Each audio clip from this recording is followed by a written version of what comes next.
Donut Hole Rock. Woof, woof.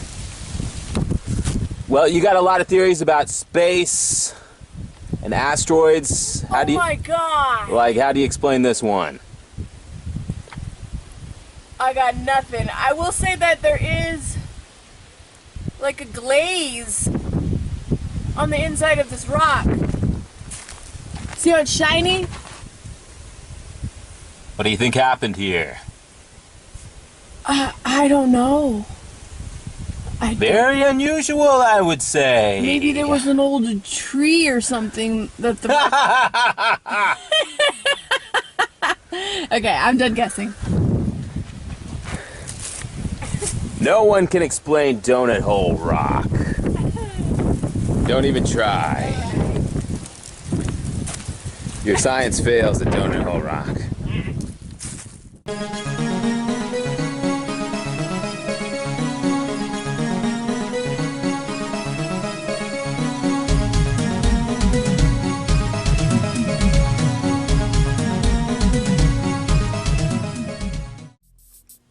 Hello, hello, and welcome to a weird and wonderful little spot called Rock City, located near the tiny town of Minneapolis in north central Kansas.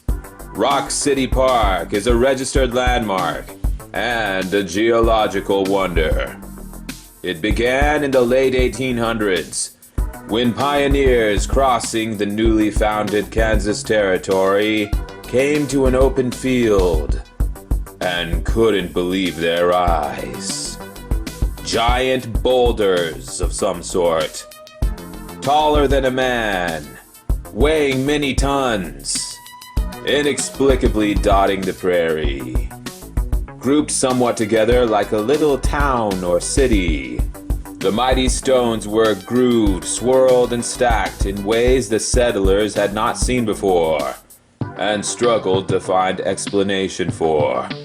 Discovered in an area the size of 2 football fields, about 200 giant formations sitting together, many of them 20 to 30 feet wide. In the early 20th century, it was believed the rocks were deposited on the Great Plains by a receding melt at the end of the last ice age. However, some American Indians say what actually happened was a big brown bear went down to the Solomon River and carried back balls of mud. And then he carved them into shapes with his paws, like a decorative sculpture on a potter's wheel. Still more exotic explanations existed, including meteorites, or broken pieces of the planet Mars that somehow fell to Earth, or emberous debris from a cosmic impact. Some believe the rocks were once playthings of a race of giants.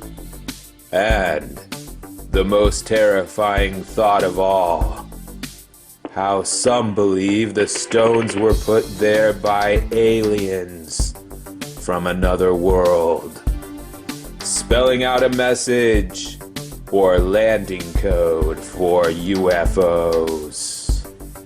Now, please join us today as we explore the mystery together of Rock City Natural Park. You really want me to climb one? Of course I do. Alright, let's see if I can. Let's see. Look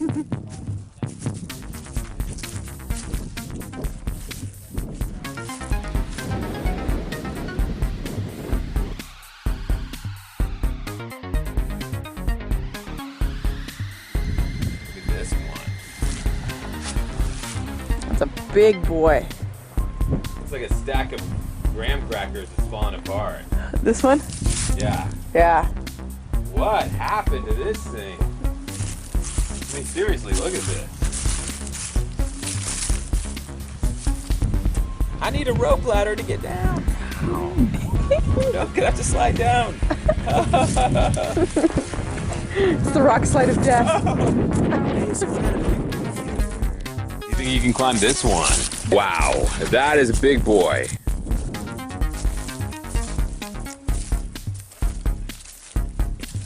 Ooh. Who's the expert rock climber now? Let me look at it. Let me see what angle I can get at it. Look at it. Wow, this is like a Grand Canyon right here. Let's see. Holy guacamole. Yeah, I can get up there. Ooh. Jungle climbing. Nice move. Wow. You did it. That took about 15 seconds. Oh, wow. That is way up there.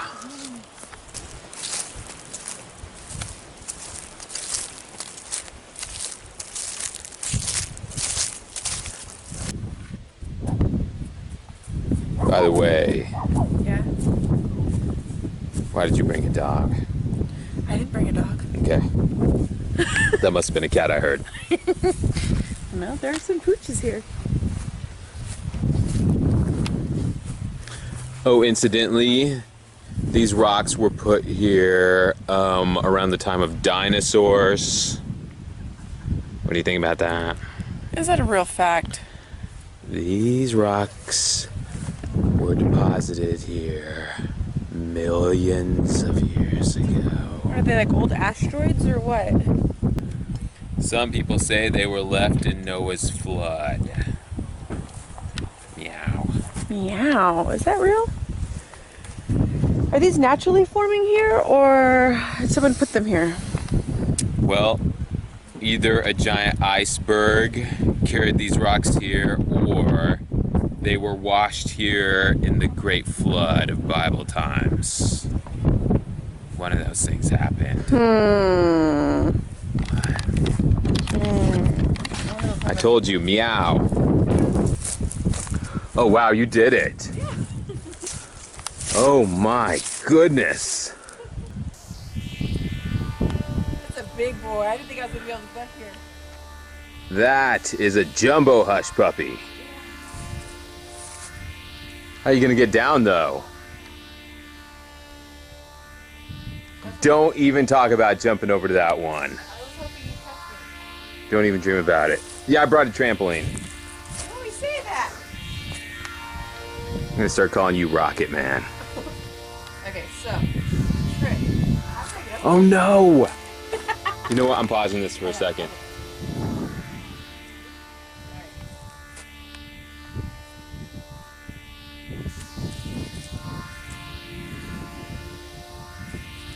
That's a tight squish. Well, good thing I'm teeny. Oh no, you're gonna get squished in there. Not for the claustrophobic at heart, that's Yeah. Now I know how peanut butter and jelly feels.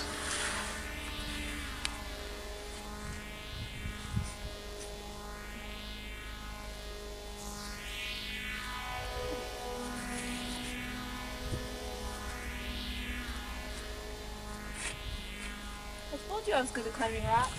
You didn't believe me. You would make a good house cat. You didn't believe me when I told you. It's because you hang out with house cats all the time. That's why you're a good climber.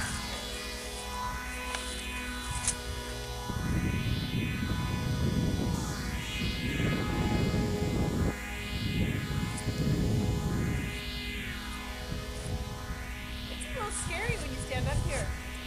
It's definitely a walk on the wild side. Ah. Not normal. This is the land of giants. A land built for the Nephilim.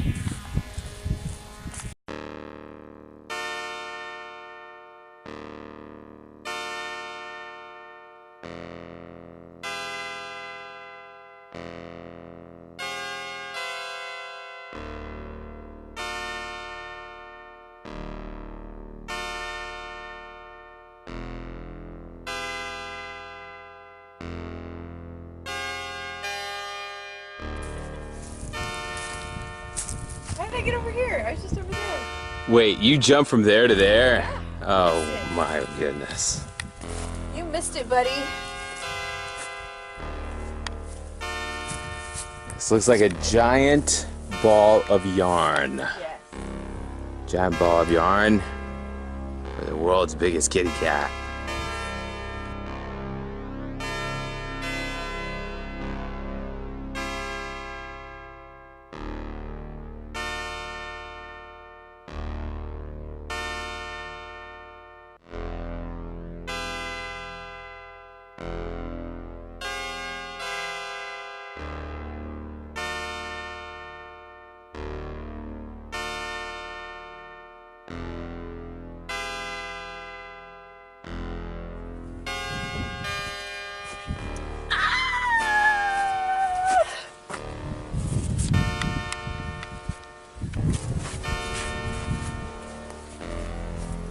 I was pretending I was, Sherman the cat.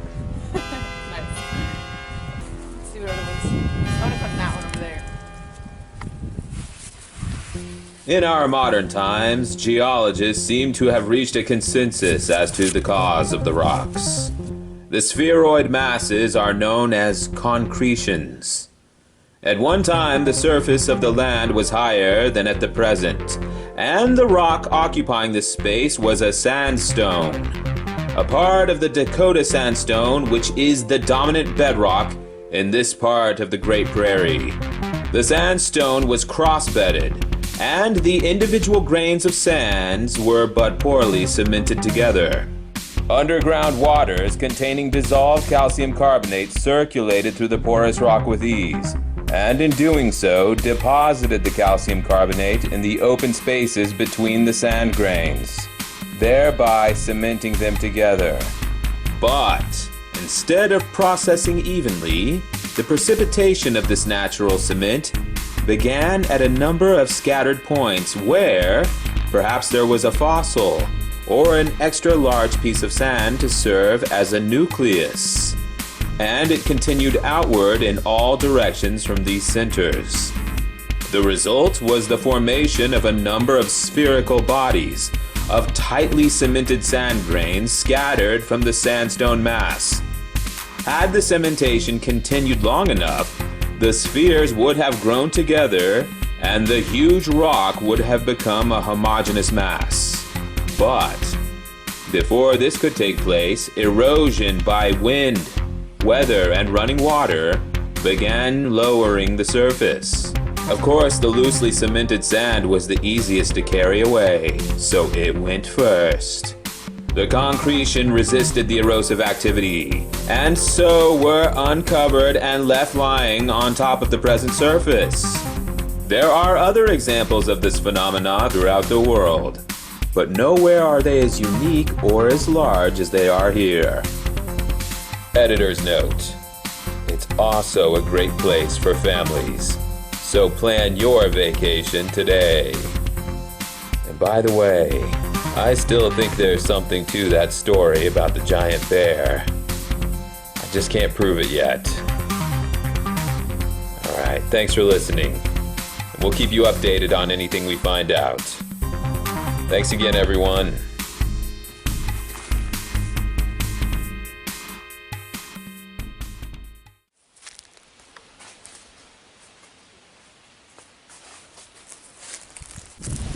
This one looks like it was chopped. Something happened to this one. Somewhere along the line, these ones got destroyed. You think a dinosaur whacked it? I don't know. Look at this one. Wow, this one's over on its side. Goodness. Looks like a bale of hay. I don't know, maybe this is fossilized hay. Is that a thing? Well, it's a theory I'm working on. Weird how there's a bunch of broken pieces in this area. It's a scene of devastation. Yes. Such an interesting texture. Almost like lava rock. I was thinking the same thing. These are not normal rocks. Interesting. Not normal. Also, not something you'd expect to see here. Yeah. Not by a long shot.